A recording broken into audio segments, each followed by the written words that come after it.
تفسیر القرآن آج کا سبق سورۃ القصص آیت نمبر 24 سے 25 تک۔ اعوذ باللہ من الشیطان الرجیم، بسم اللہ الرحمن الرحیم۔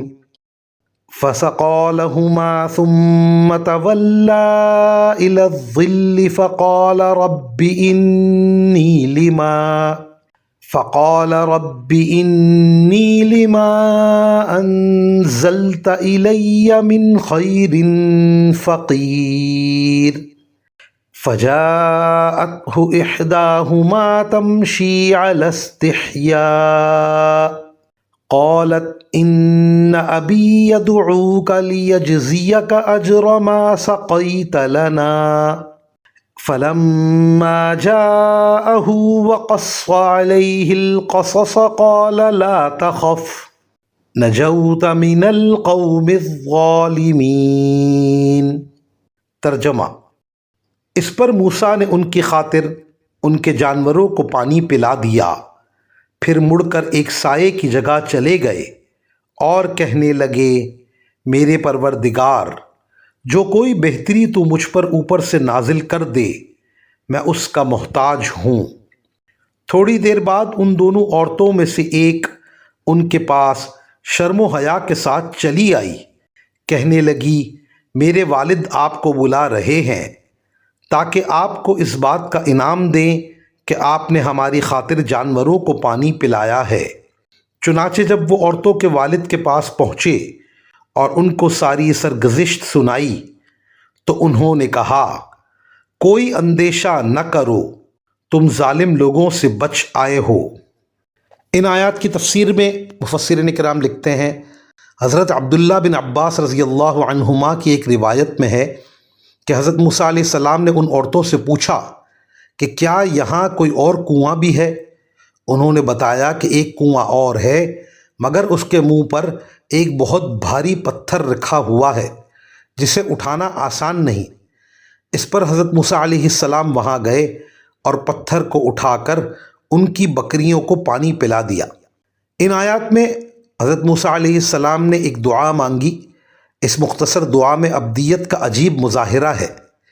ایک طرف اللہ تعالیٰ کے سامنے اپنے محتاج ہونے کا ذکر فرما رہے ہیں کہ اس غریب الوطنی میں جہاں کوئی آشنا نظر نہیں آتا زندگی کی ہر ضرورت کی احتیاج ہے، اور دوسری طرف خود سے نعمت تجویز کرنے کے بجائے معاملہ اللہ تعالیٰ پر چھوڑ رہے ہیں کہ آپ بھلائی کی جو صورت بھی تجویز کر کے مجھ پر اوپر سے نازل فرما دیں گے تو سمجھو کہ اسی کی احتیاج ظاہر کر کے وہی میں نے مانگی ہے، میں اپنی طرف سے کوئی متعین حاجت مانگنے کی حالت میں نہیں ہوں۔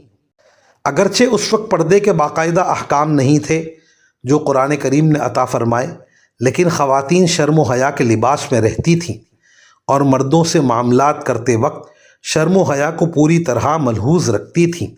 چنانچہ ابن حریر، ابن ابی حاتم اور سعید بن منصور نے حضرت عمر رضی اللہ عنہ سے روایت کیا ہے کہ یہ خاتون جب آئیں تو انہوں نے اپنی قمیص کی آستین اپنے چہرے پر رکھی ہوئی تھی۔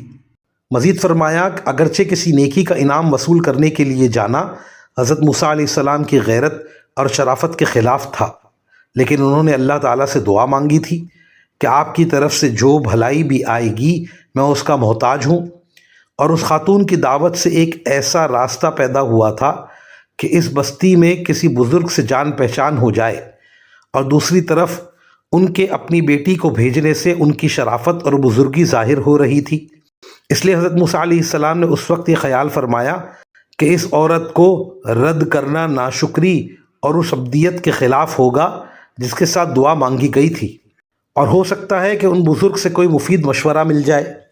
چنانچہ دعوت قبول کر کے ان کے پاس چلے گئے، لیکن ابن عساکر کی ایک روایت میں حضرت ابو حازم رحمہ اللہ سے یہ تفصیل منقول ہے کہ جب حضرت موسیٰ علیہ السلام وہاں پہنچے تو حضرت شعیب علیہ السلام نے کھانا پیش کیا۔ حضرت موسیٰ علیہ السلام نے کہا، میں اس سے اللہ کی پناہ مانگتا ہوں۔ حضرت شعیب علیہ السلام نے پوچھا، کیوں؟ کیا آپ کو بھوک نہیں ہے؟